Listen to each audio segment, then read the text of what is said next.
I hate to be the bearer of bad news, but there's a silent killer in your business. And no, no, no, it's not your competition. It's not the economy. It's not even your pricing. It's friction.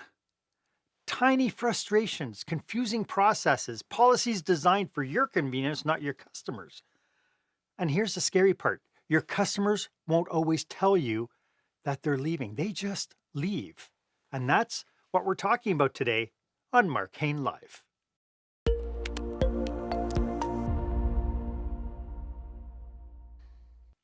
Welcome to this episode of Marc Haine Live. Of course, this is where small business owners and entrepreneurs pick up some core skill sets to help them create the show-stopping, jaw-dropping experience that your customers and your employees deserve. I am your host, customer and employee experience strategist, Marc Haine, and I'm so glad that you're here with me today because, well, I have a little bit of a bromance for our guest today. My guest is David Avrin, one of the world's leading experts in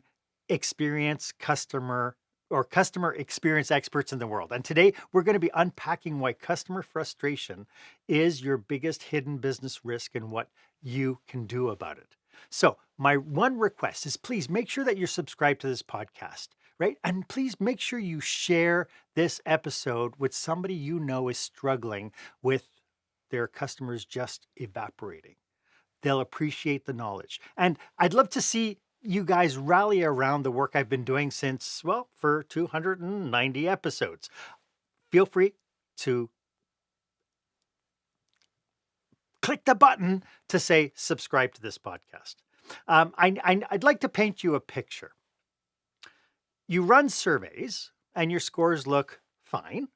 Complaints are manageable. Your team feels confident, but revenues feel like they're a little fragile, and customers they seem to be quicker to disappear, and loyalty feels like a really thin line. And your best clients, they're not as patient as they used to be. Here, what we're going to be learning about today's marketplace. Customers don't measure you against your competition anymore. They measure you against their last great experience anywhere. We set new expectations. And if you make it hard, even slightly hard, they're gone. So that brings me to our question of the day.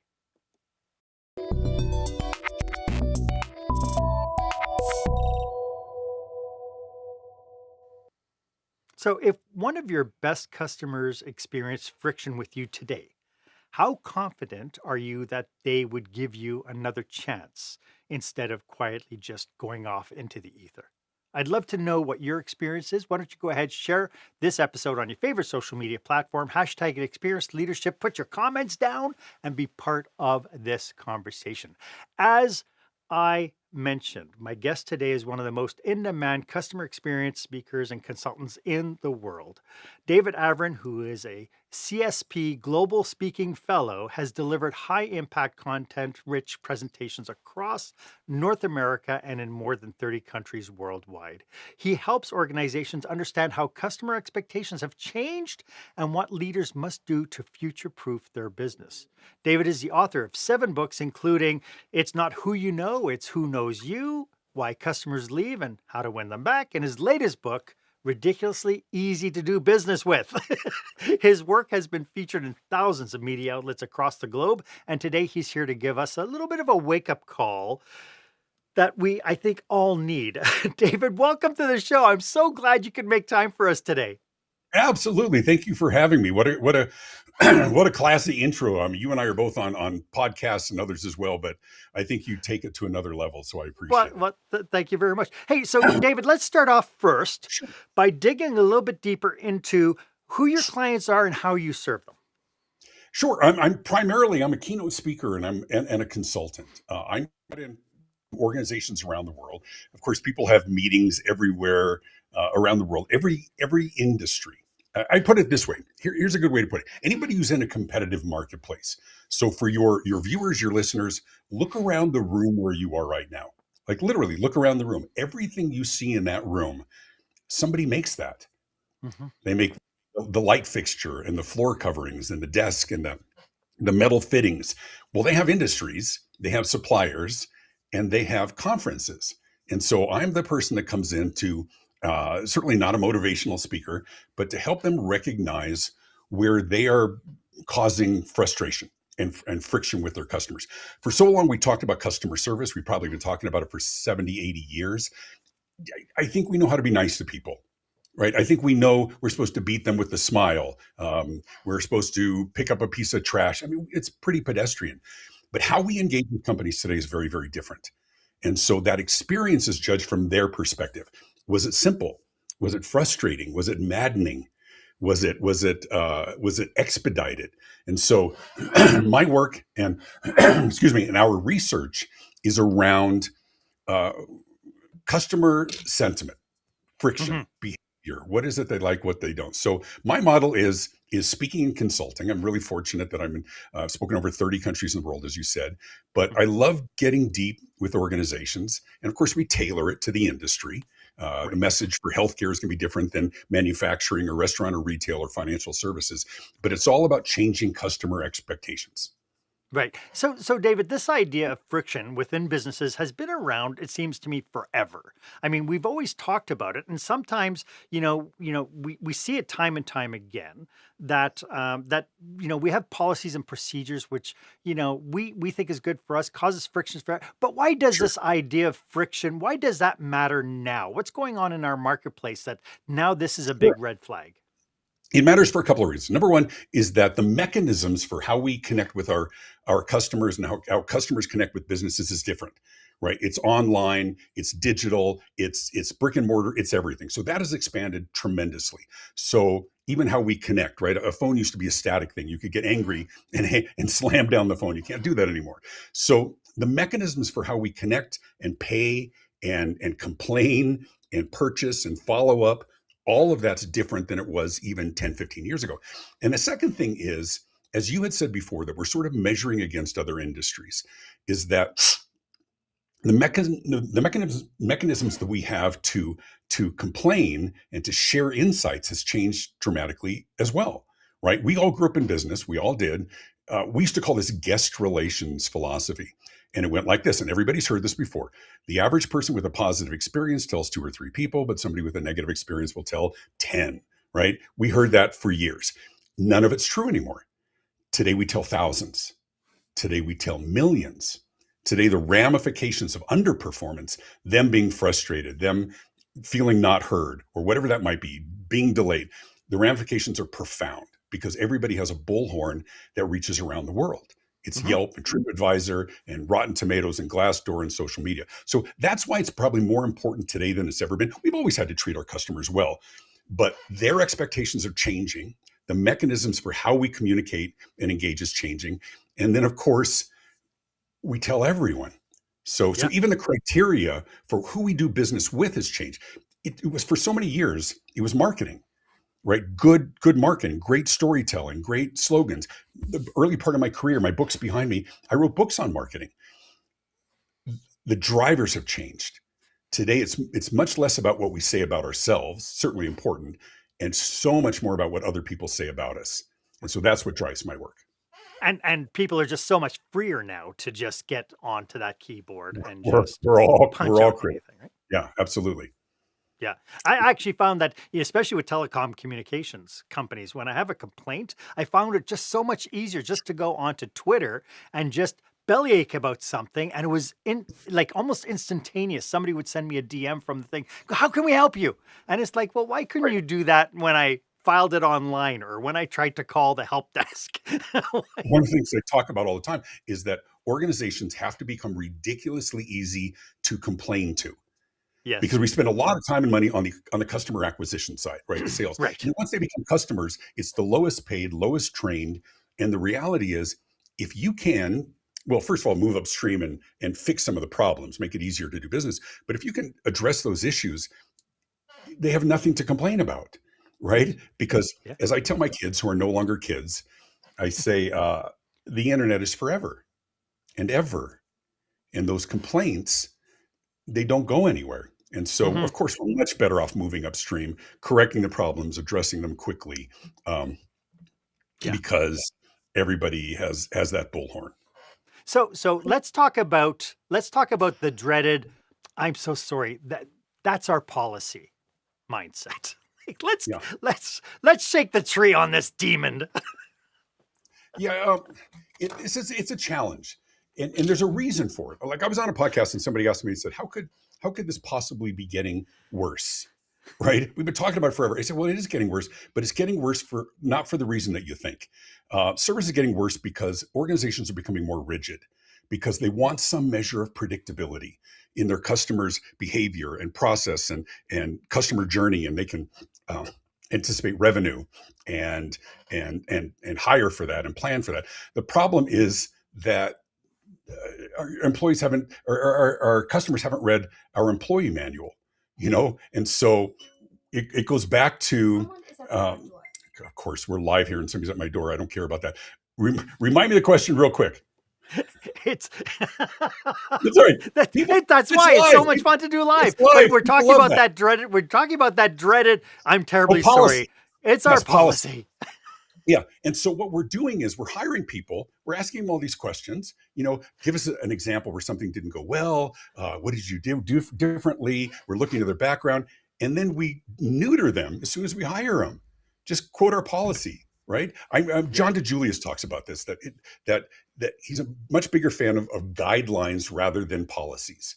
Right? People, it's so easy to say no because it's easy, but it doesn't create that sense of connection that you want. Guidelines are great. I had a story that really illustrated for me. So I was flying into Johannesburg in South Africa. I get in at 5 o'clock in the morning. I've got a 1 o'clock keynote. I get to the hotel about 7 a.m. There are no rooms. Of course, there's no rooms. It's 7 o'clock in the morning. And so I've been traveling all night. I'm wrinkled. I have digestive issues. I need to get some sleep. And the gentleman at the front desk at the hotel said, "I'm so sorry, sir," in his South African accent. He says, "We don't have any rooms because checkout isn't even till noon." And he says, "But let me tell you what I can do." And just that opened up everything. He says, "I can give you a pass to the spa if you need to take a shower. We've got a hospitality suite. If you want to rest, we can bring you an iron and an ironing board so you can be ready for your presentation." The easy answer was, we have no rooms, and it would have been perfectly on policy. But that being of service and that phrase, and I teach audiences and organizations all the time. Sometimes the answer is no, right? If you have a vegan restaurant, somebody wants a buffalo burger. Sorry, dude, that's a hard no. But the best response is, let me tell you what I can do. And then anything that's of service, it might be a referral to a trusted partner. It might be a different product or service that might even be a better choice than what they were asking for. But that just shows that you're actually listening. And so back to your question about policy, yeah, we have policies, but we don't want to hire robots either. And customers don't like feeling dismissed. Right. It was part of we have a research report called The Frequency of Friction, just came out a couple of weeks ago. I know this will probably live on evergreen. But one of the insights that was really interesting was we measured sort of the behavior, not just the sentiment, not just how people feel, but what are they likely to do when they're frustrated. And what we found was this, sorry, a little bit of a cough, this inflection point. When people go from feeling frustrated to feeling disrespected, crossing that chasm, a whole level of detrimental behaviors. When they feel like they're being dismissed, when they get policy, they're talking to a brick wall, and especially people in the higher income. So we kind of slice and dice it demographically. People higher income are the ones who are like, you have no idea who you're dealing with here, right? They go online, they complain, they want to try and hurt the brand, they take their revenue elsewhere, they tell everyone.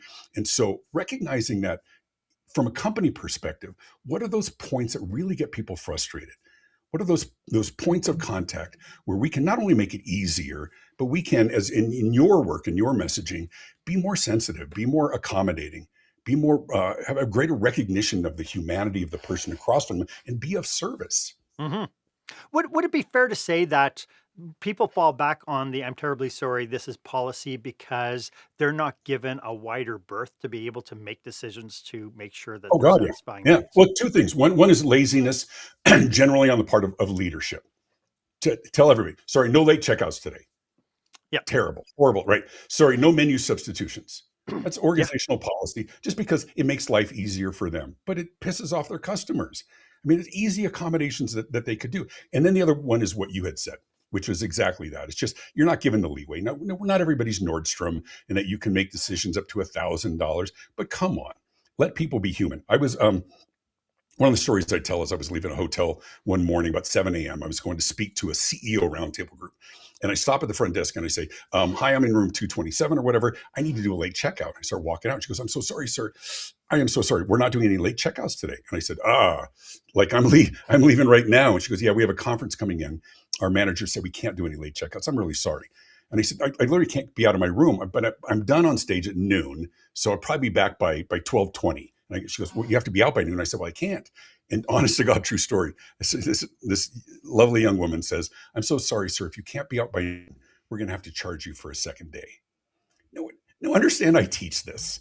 And so I paused and I said, okay, I understand. Your manager told you, if you charge me for a second day, you're welcome to, but I'm just not going to check out then. Because I mean, if I pay for the room, then I get a Yeah. legally room. So I'll keep the room. Now you don't have a room for that conference attendee who's flying in. Is that the outcome you were looking for? And she's like, goes in the back room. She comes out, 1 o'clock would be fine. And I'm Yeah. like, yeah, but let's be fair. Did she want to say yes to me? Of course she did. Yeah. She had a lazy manager who just said, Yeah. treat everybody the same. It just, there's so many micro opportunities for competitive advantage to thrill your customers. But the easy thing to do, the predictable thing to do, the easy thing to plan is just, let's create these policies. Let's create this customer journey. Everybody's supposed to do it this way. And at the same time, Mark, this is where this dichotomy is really profound. Expectations are changing. Wants and needs and preferences are changing rapidly. At the same time, organizations are getting more rigid. And it Yes. doesn't, which is why you and I make a living. Well, yeah, it's so interesting because, again, a blanket policy for everybody doesn't work inside our organization from a No, leadership perspective. So absolutely. how would it work with customers? And Yeah. the ability to stop for a second, be intentional in the moment, to be able to turn around and say, well, wait a second, each of our housekeepers have 15 rooms to do. They can't do all 15 at noon. So you know what? We could defer Of course. your particular room. We can defer for another hour. You know what? 1 o'clock should be perfect. Yeah, but Mark, that's hard. It's Yeah, hard. it takes thinking and intentionality, Yeah, but you know what? right? But there's some wonderful leaders out there who recognize this. I Yes. was on a different podcast, and somebody asked me, and he said, "If we've been talking, like, why is it that businesses just don't get this?" And I said, "Of course they get it. Of course they do. I'm a big fan of business. It's hard. It's hard balancing predictability. It's hard balancing staffing and training, and what do we do with technology? But I don't think for a minute that people are naive. I think they're just prioritizing different things, and Yeah. we've seen a pendulum shift." Swing towards uh, making life great for our employees, and absolutely should do so. Right, recruitment and retention is really Yes. hard. Yes. But if by making life easier for your employees means shifting tasks from your employees to your customers, I think we need to rethink. Yeah. Right, we walk into a doctor's office now, and there's some new technology that we weren't trained on, and do this and fill this out, and I'm like, so that the front desk person at whatever medical level, so they don't have to do the work. Let's give it to the guy who's bleeding from his head. Let's give the work to him. Yeah. Uh, and it's creep. It's that effort creep, right? There was that scene. What's that famous scene in Back to the Future where McFly first goes back to the past, and he's in the town square, and he's marveling at 1950s, and this car pulls into the gas station, Yeah. and And it's like your four immediately, attendants come running yeah, out. attacked by four people, and they're checking the oil, and they're washing the windshield, and they're pumping the gas, and the guy's sitting in a thing, and we're just laughing. And I remember my son looked at me, he goes, "What?" I said, that was I remember that. I Yeah. remember that level of service. Doesn't mean that it's coming back, but I think there's real great opportunities to be a little more aware. Mhm. My work is all around friction and effort. Yes. There's certainly service things, and there's a lot of really smart people doing good things.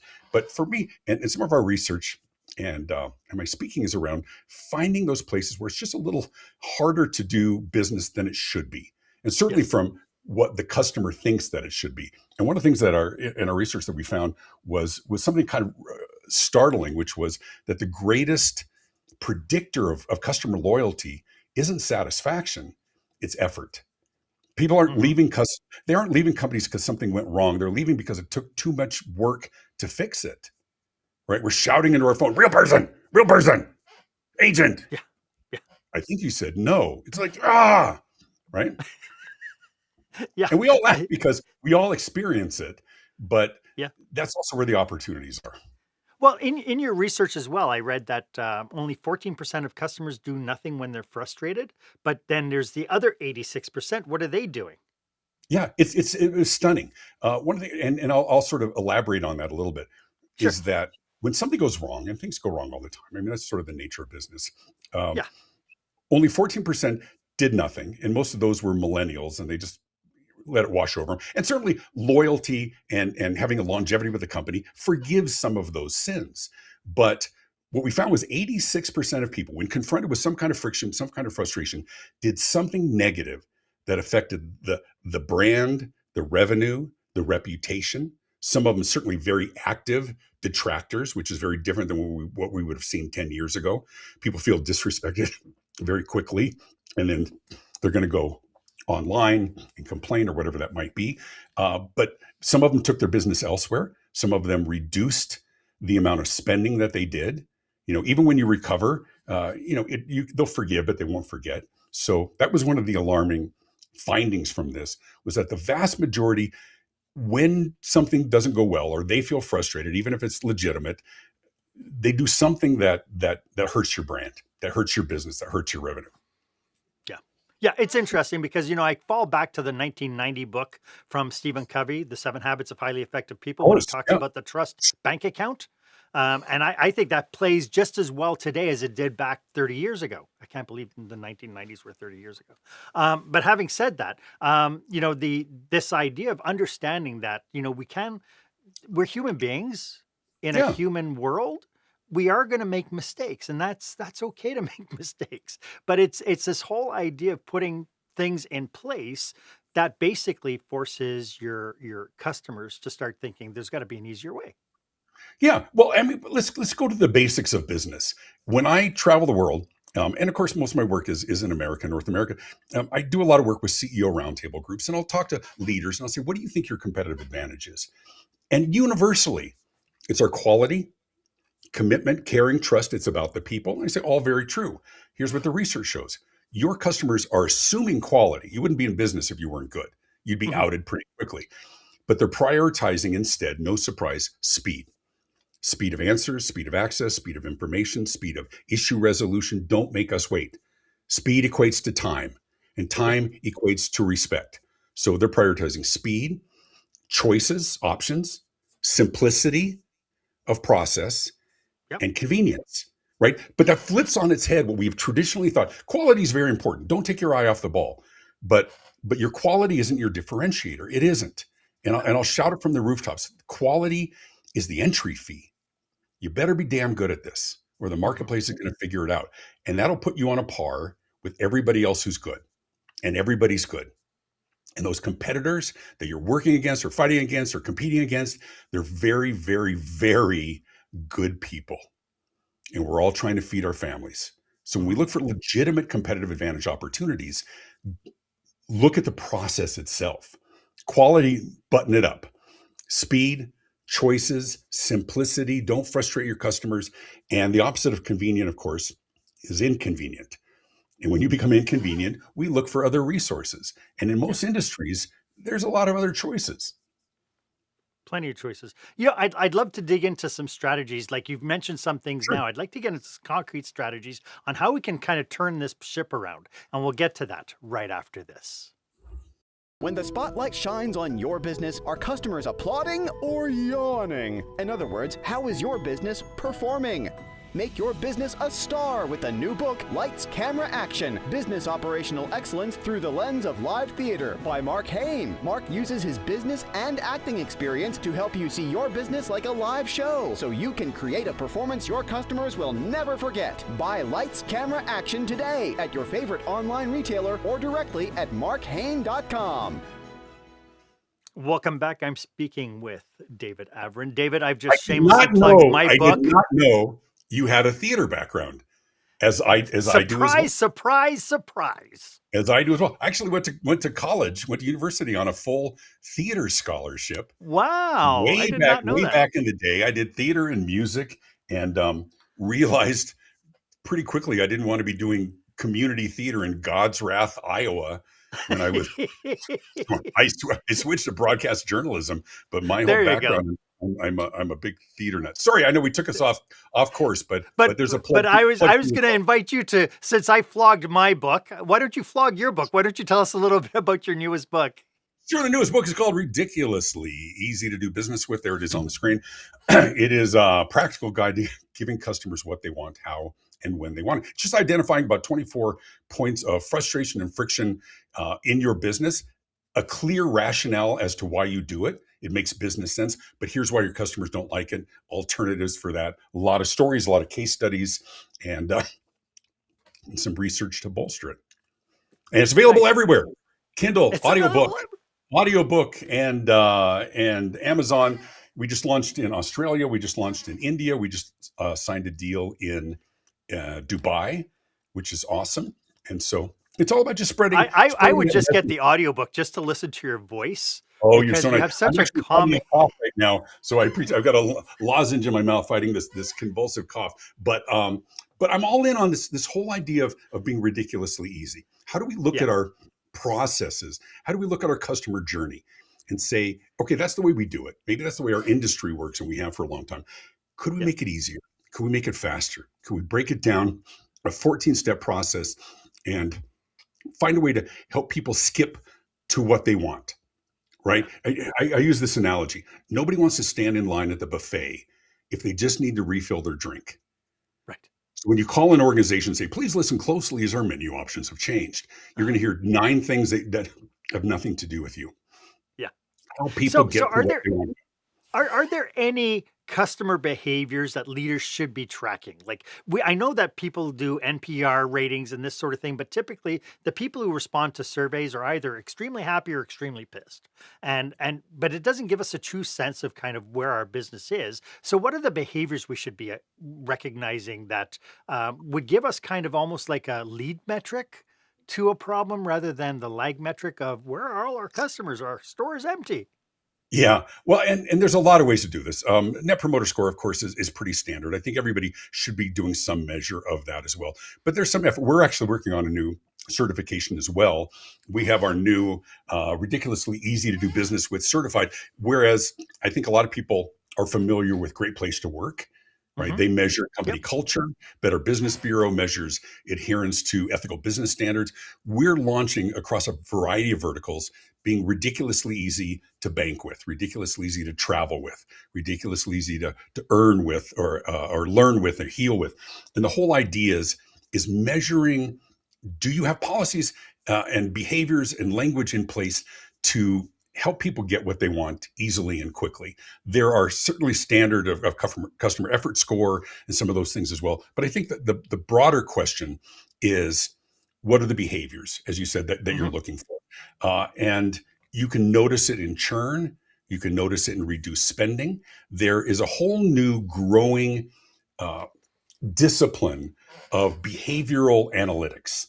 There's a company I actually serve on advisory board called Anthrolytics out of the UK. What they do is they look at they'll look at an industry and look at every interaction that they have had recently with a particular customer real time. Did they get notices? Did they get a price increase? Did they get a recent bill? Whatever those might. And this, through AI, some predictive analysis of what are they like? Who's at risk for losing them as a customer? And of course, this Hmm. works on the employee as well. Right. Call centers are doing this kind of work. Who's had a particularly high level of difficult conversations? Is that something we should rotate them off? So some of these analytics right now are being able to put the pieces together to create a much clearer picture of customer sentiment, customer frustration, who's really open to marketing messages. Of course, there's some real financial incentives for that as well. So, uh, depending on the organizational side, you should be doing something. But this retroactive, were you satisfied? I don't think it's going to cut it not only in the long term, but even in the near future. So we get a sense. Like, I used to train when I used to train hospitality workers, like food and beverage workers. It was Yeah, interesting when they would go and do the check-in with the customer. They do a quality check. How is everything? And the customer's like, it's fine. And they walk away, and they go, and they afterwards they'd come back and go, I don't know why the customer complained. They told me everything was fine. And it's like, right. what I used to train was if they gave you the fine, that's kind of like going up to your wife and saying, "Honey, is everything okay?" "Fine, everything's fine." Well, you Yeah, know it's it's not. not fun. So we Yeah. have to dig a little bit deeper. And so training people how to get curious so that we could actually go and say, if it's just fine, what would make this amazing for you? And Right. just Well, and stopping for a second. there are certain questions, like when I rent from Enterprise Rental Car, for example. Hmm. When I turn it in, it's the same script every time. Welcome back, Mr. Avrin. How was the Camry? It was fine. Did you have a chance to fill it up? No, go ahead and charge me. And then they ask me the same question every time. Is there anything we could have done to have made this a more outstanding experience? And what they're really saying is, if there's anything that went wrong, please God tell us now Yeah. before you go on TripAdvisor, right, and fix it. But there's industry specific examples, Mark, that I think you're exactly right. It's the training. So if you're a restaurant worker, for example, and you show up to a table and say, "Is everything okay?" Look down. If there's one person who hasn't eaten their food, right, that gives you a clue that something's happened. They didn't like that. Was that meal okay? I mean, if you say, "Is everything fine?" They'll say fine. Specific questions. Yeah. Is there anything, was it not something that you liked? Let me bring you something else, right? Because you want them to come back. So every industry has sort of certain signs. Uh, the danger for a lot of companies is when they have long-term customers with very little interaction, because they delude themselves into thinking, well, we're not getting any complaints, and they think that loyalty is there. And at the same time, there are some very aggressive or innovative companies who would love to take your long-term customer and convert them into their first-time customer. And they're going to Hmm. start wooing. And those people are vulnerable if we aren't checking in. And Yeah. and I think some measure of specificity in the questions, I think, goes really far. Yeah. So as we're talking about this idea of reducing frictions, what for people tuning in, what's the very first step leaders should take to start looking at and reducing friction from the customer Right. standpoint? First step is honestly to take a step back and walk your customer's journey. We know what frustrates us. The problem is sometimes we're too close to it. I mean, there's a whole category of secret shoppers and everything for so long. Now everybody's a secret shopper because there's Yelp and everything else. Right. Literally do an audit. Is take a step, look at a particular purchase, or pretend you're a customer looking for the first time. How easy is it to find information, Yes. to reach out? I hear people saying, "I couldn't find it on the website," and they go, "It's go to the very top. It's the third button over. Do the drop down menu, second from the bottom." Are you kidding me? But we created it. And here's the other part that makes it difficult, because this is hard, is the process that most businesses have in place works because they've already tweaked it. They've already Yes. refined it. We create some level of predictability, and we're serving they love us, right? We're doing great products and services, but then we stop looking because it works. And at the same time, we're going like this, and then our customers are going like this because Yeah. they're changing. There's a new mechanism. Now somebody else is doing drone stuff, and somebody else is doing it with one click or biometrically. And so customers are getting impatient faster. Their Hmm. expectations are changing, but organizations tend to be a little bit static. So to answer your question is to literally do an audit and find out where there's unnecessary delay. Yeah. See how, if you can benchmark it against others in the industry. How long do they take, to respond? And when today, when people think it's still reasonable to get back within one business day, they're gone. Yeah. They're gone It's too because they late. can. Yeah. Because they can. It doesn't even mean they're angry. It Nope. just means I don't want to wait. It's when I go to an organization, you go to the website and you just have a simple question, and there's no phone number, like no phone number, like nowhere. Yeah, I It's know. a Yep. it's a uh, It's excuse almost me. like it's the biggest kept secret on the planet is like to It's a find this phone contact number. form. And I'm trying to find the statistics. I heard somebody say it on stage that 86% of people will never fill out a contact form. 86%. And I hear people say, well, they fill out mine all the time. And I say, and you have no idea who didn't. Yeah. You have no idea who had a simple question. You have them right there. They're on your Yeah. site. Yeah. And then you pissed them off. And then you frustrated because you were hard to get a hold of.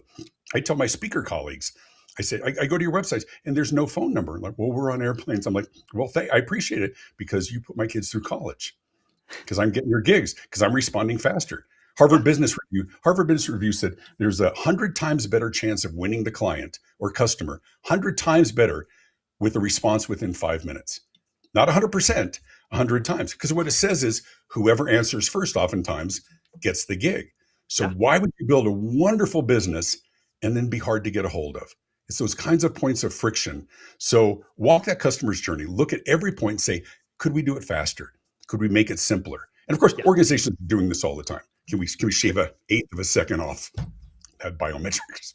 Yeah. Well, it's interesting because, so doing, I find that the biggest challenge I think business operators and employees within organizations have is to look at the journey through the eyes of the customer. Yeah, That's why on my website, I actually have a customer journey assessment where love it. people can print it up and they can actually walk through their business, but they can also take it and walk through their competitor's business and see what the differences are. I mean, it doesn't go through the whole service delivery side, Right. but it does show you all the different touch points where we can influence behavior and influence the whole experience expectation.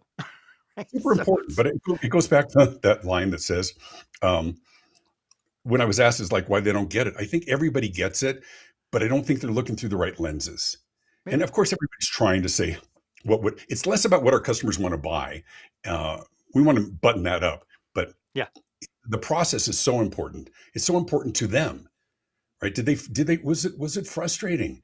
Was it easy? Was it super simple? Yeah. What I hear from organization and their leaders all the time is it's about the relationship. We want to create a relationship. Not every customer wants a relationship. Sometimes they just want their stuff, Yeah. Yeah. right? Just A do lot of the sales basics people talk first. about And how we really engage them and how do we get them? It's the same thing like car buying for so many years. It's changing, but they want to keep you there for a day, and really get, because it serves them. yeah. There's a certain level of your customers that don't want a relationship, but their Yeah. money spent just as well. Yeah. For the people who are tuning in who want to get in touch with you because this is really resonating, how can people get in touch with you, David? Sure. The website is, I'm all in on the brand. It's ridiculously.easy.com. And Okay. it, about you can see my speaker reel and my books and my certification and the things that we do as a team. And then Yeah. online, follow me. It's David Avrin everywhere. On Instagram, it's the real David Avrin. That's a catfish for a whole other day. But no, I have a lot of content out there.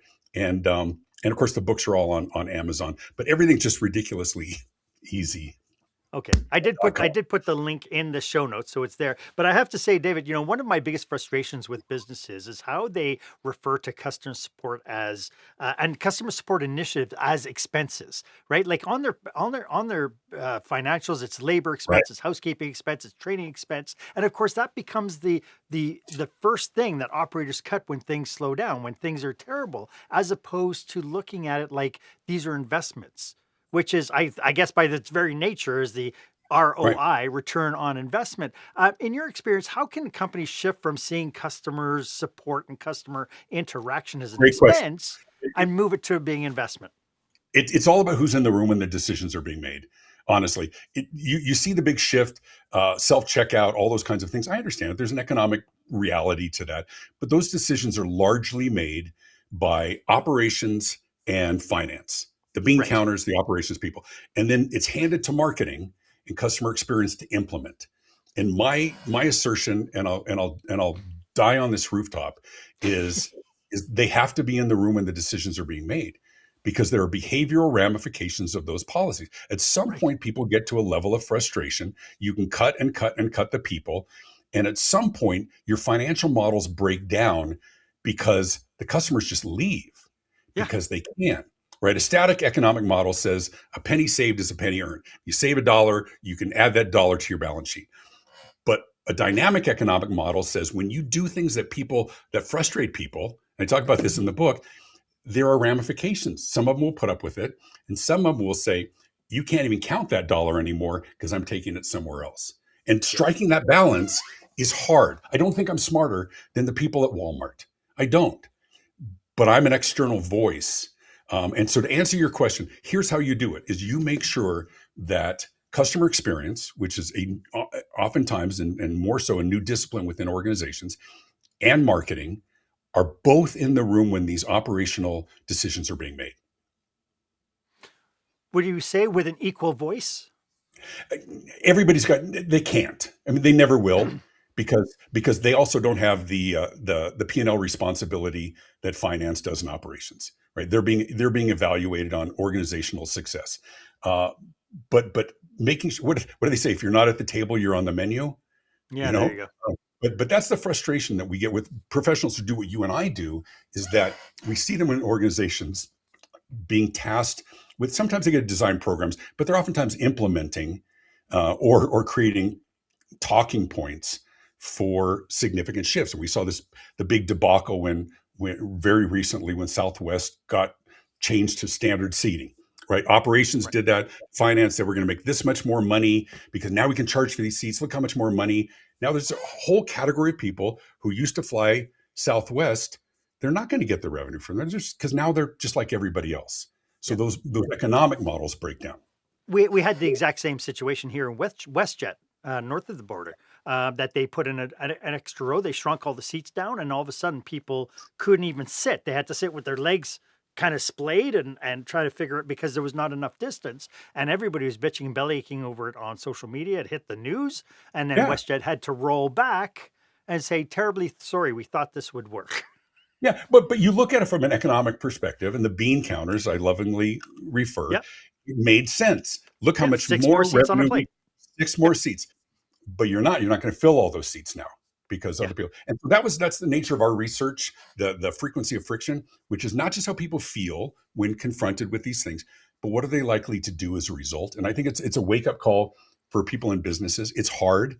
I have great respect for people who have to put these programs in place, but it's not optional because we all have competitors. Right. Right. And there's always going to be an option somewhere.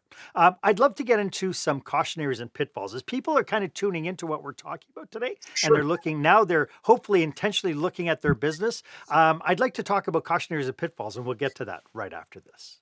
When you're delivering an important speech to a huge audience, it's easy to lose your place or go way over time. Give yourself an advantage with the Pro Speaker Presentation Speech Timer app. No more checking your watch or calling for time. The Pro Speaker Presentation Speech Timer app keeps you on track with easy-to-see timers, even changing color for visual prompts during your speech. And you can set audio cues to practice, or set it to vibrate so you don't even have to look. Be the pro you know you are. Download the app at speakerpresentationtimer.com. Welcome back. I hope you're getting tons of value from today's episode. As you can tell, David and I are on a mission to support businesses just like yours. So if you belong to an organization that could use our help, or you know somebody who might be planning a leadership retreat, a franchise conference, or even an industry conference, drop us a line. We'd love to explore how we can be of service to you and your people. David, can we talk a little bit about the role that training plays? I know we hinted at a little bit on it, but how important is this in the scheme of frictionless service? Well, it certainly depends on organizational size. I mean, smaller ones, it's training, it's onboarding, it's reinforcement, but nobody should have to deal with fairly easily anticipated scenarios for the first time without having gone through some kind of training. Because you get a couple things. Is one is people aren't trying to figure it out in the moment, Right. because that's sort of that moment of truth. And then the second thing is you get some measure of consensus as an organization. Here's how we're going to respond to this. And that's why things like having a morning huddle is really important, even if it's just a once a week. Maybe you have a Yeah. staff meeting and maybe you have one section. It's not a bitch session. It's tell me about a situation that came up this week. How did you handle it? Let's all talk about it. So then if it happens again, because there's some pretty predictable things that that are happening, and that the expectations, questions, requests, because of what we're seeing from other industries. There's some new amenities, and people are asking for things, Mhm. or they're wondering why they have to wait for X or Y. Why? How you don't know where that part is? Uber knows. It's right here. They're turning on this street. It's going to be here in 6 minutes. Here's their rating. Why can't you do that? Right. So Mhm. training, I think, is important uh, to help them understand here's who we are and here's how we do what we do. But it has to be an ongoing thing because new scenarios pop up all the time. It's a wonderful opportunity to reinforce and to create consensus. It's interesting. As you were saying that, I kept falling back on kind of this new philosophy I've adopted over the last 8 months, which is I think we give leaders way too much operational work to do, and we're not empowering them to be really effective coaches. And I think if Yeah, we move people from being managers to coaches, would we see that switch? Would we see that change? Kind of sort of like watching a hockey game, right? The coach is out on the sidelines. You come back in, he'll tell you what to do. He's not going to jump on the ice and do it for you. right. Right. Well, the biggest challenge with that has come from COVID and the remote working. And so what we've Yes. lost in that is the proximity, mentoring, the serendipity of unexpected conversations in the break Hmm. room. Yes. I had a kid coming out of college right during COVID, and that whole first year, I mean, she would call me at night, literally in tears, just saying, "Dad, I'm so lonely," because they were working remotely. She didn't Yeah. have coworkers. You didn't have a chance. I mean, just think about like the teachers' lounge at the middle school or the high school, right? They're Yeah. sharing their war stories. Do you hear about this and how do you handle this? And I got a situation here, and I think there might be problems at this home. Proximity is so important, and I know people want to work home, and we do Zoom meetings, but I think there's something that's been lost in terms of mentoring and that group conversation. Yeah. Um, for those tuning in, they're listening to our philosophies today, David. They What are their cautionaries, pitfalls they should be aware of, so they're just not making this kind of the policy of the month thing that they're going to change? What are some of the things they should be aware of as they want to try to make a change into this idea of frictionless customer service? Yeah, well, I think it's an ongoing effort. I think that's the most important thing. Sure. Yeah. Not because, well, for two reasons. One is we have rotation of staff, right? We have people coming in and out. Excuse me. And the other one is everything's changing. And from a customer's perspective, it's pretty awesome. It's a great time to be a customer. It's a tough time to be in business. The level of conveniences and amenities and options for paying and communicating and delivery. I live just south of Denver, Colorado. We have 3 Amazon warehouses. 80% of what we order, we get same day. It's unbelievable, but it's tough to be in business. So I think moving forward, I think we have to revisit it all the time. Is Yeah. what works today isn't necessarily. And the good news is, in most cases, it's not a wholesale change. It's constant refinement. It's constant tweak. It's new amenities, and of course, it gives you a new opportunity to talk about something great, to reach out to your customers if there's something new. But fix those things that cause friction. Yeah. I like the whole idea of you mentioned talk to your customers. I find all too often businesses run on assumptions, like the people in Of leadership course, roles and stuff. It's like I know who my customers are, but they're not right, actually talking to their customers. And right. so this idea of actually walking the floor, touching base, talking to the customers can be the key to be able to turn the ship around relatively easily. Well, you're going to hear things that you wouldn't have heard otherwise. I mean, all Right. of us, they do know their customers. They know what they're likely to buy. They understand the Yep. demographics and the psychographics. But going deeper, and one of the exercises we do is I call it a day in the life of your customer. What's changed in their world? What's Hmm. important to them? What do they dislike about your industry? And how many of those things are you guilty of? Here's one of my favorite questions. Probably the most. This question has probably elicited more profitable answers than anything I've asked in 25 years. Is if your customer could wave a magic wand, what would they have you do differently? Mm. What do they wish you would do or provide or offer that you don't? Because that might be the next profit center. That might be the next revenue stream. What is it that people are asking for that we say no to? At what point do we step back and say, I don't know, maybe we could, right? Are we tracking those requests on the front line so leadership can at least say, is there a critical mass of volume sufficient to consider? That's where industries are going. and Yeah. the, and the customers are telling them what they want, and oftentimes it gets shut down at the front line. Not necessarily Yeah. nasty, but do you guys offer that? Yeah, we don't. Okay, that's the end of it. Is that being passed up the chain of command?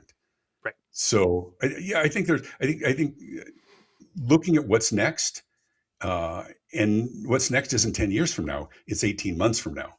Right. And so I, Six I months.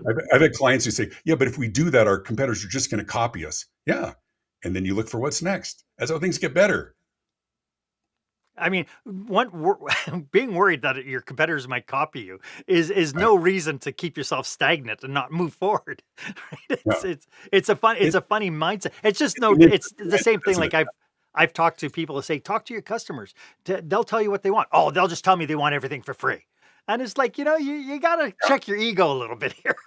yeah. Well, and one of the hardest questions, I talked to the larger organizational leaders, and I said, when was the last time you went to your top 10 long-term, very loyal customers and asked them the question, why do you still do business with us?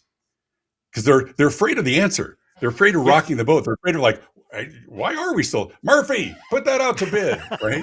You know, but those conversations are important. We just can't be. It's not 1960s, it's not 1950, Right. where dependability and reliability, everything's changing. I think it's awesome. It's exciting. It's the work that we do, and once again, for customers, the choices are unbelievable. Mhm. Not just what to buy, but how to buy and how to get it delivered, and it's a challenge for organizational leaders because they've Yeah. created something that works and it Yeah. works well for them. But that gap is widening. Yeah. David, this has been such a fabulous conversation. Could you Oh, remind yeah, everybody one more time how they can get a hold of you? sure. And once again, it's David Avrin, Avrin. You can find me on LinkedIn and everything else. The website is ridiculously.easy.com.